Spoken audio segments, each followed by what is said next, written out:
संबंध 10वें अध्याय के 7वें श्लोक तक भगवान ने अपनी विभूति तथा योग शक्ति का और उनके जानने का महात्म्य का संक्षेप में वर्णन करके 11वें श्लोक तक भक्त योग और उसके फल का निरूपण किया।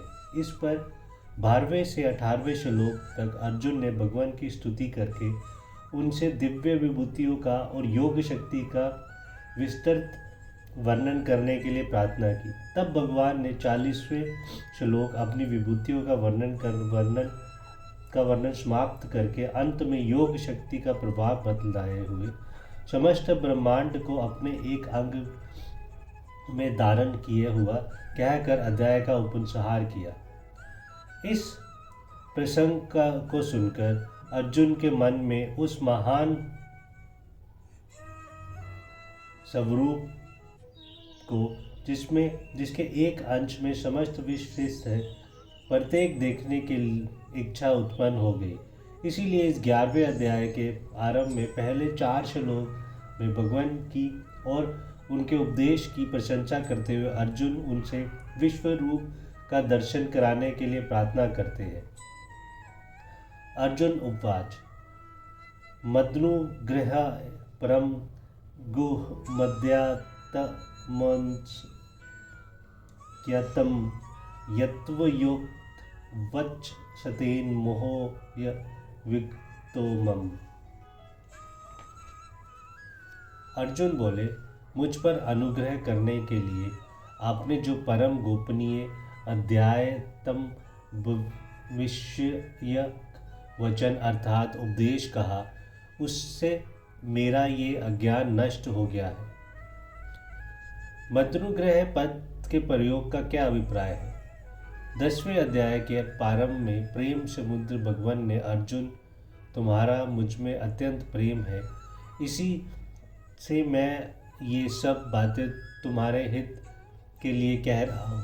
ऐसा कहकर अपने जो अलौकिक प्रभाव सुनाया उसे सुनकर अर्जुन के हृदय में कृतज्ञता सुख और प्रेम की तरंगें उछलने लगी। उन्होंने सोचा, इन सर्वलोक महेश्वर भगवान की मुझ तुझ पर कितनी कृपा है जो ये मुझ शूद्र को अपना प्रेमी मान रहे हैं और मेरे सामने अपने महत्व की कैसी कैसी गोपनीय बातें खुले शब्दों में प्रकट करते ही जा रहे हैं। अब तो उन्हें महर्षियों की कही हुई बातों का स्मरण हो आया और उन्होंने परम विश्वास के साथ भगवान को गुणगान करते हुए पुण्य योग्य शक्ति और विभूतियों का विस्तार सुनने के लिए प्रेम भरी प्रार्थना की। भगवान ने प्रार्थना सुनी और अपनी विभूतियों तथा योग का संक्षिप्त वर्णन सुनाया। अर्जुन ने हृदय पर भगवत कृपा की मोहर लग गई। वह भगवत कृपा के अपूर्व दर्शन कर आनंदमुग्ध हो गए।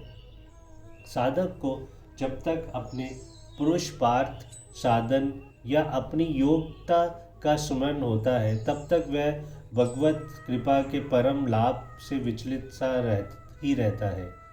भगवत कृपा के प्रभाव से वह सहज ही साधन की उच्च स्तर पर नहीं चढ़ सकता, परंतु जब उसे भगवत कृपा से ही भगवत कृपा का मान होता है और वह प्रत्येक स्वत ये समझ जाता है कि जो कुछ हो रहा है सब भगवान के अनुग्रह से ही हो रहा है, तब उसका हृदय कृतज्ञता से भर जाता है और वह पुकार उठता है, ओह भगवान, मैं किसी भी योग्य नहीं हूँ, मैं तो स्वतः अनितिकारी हूँ।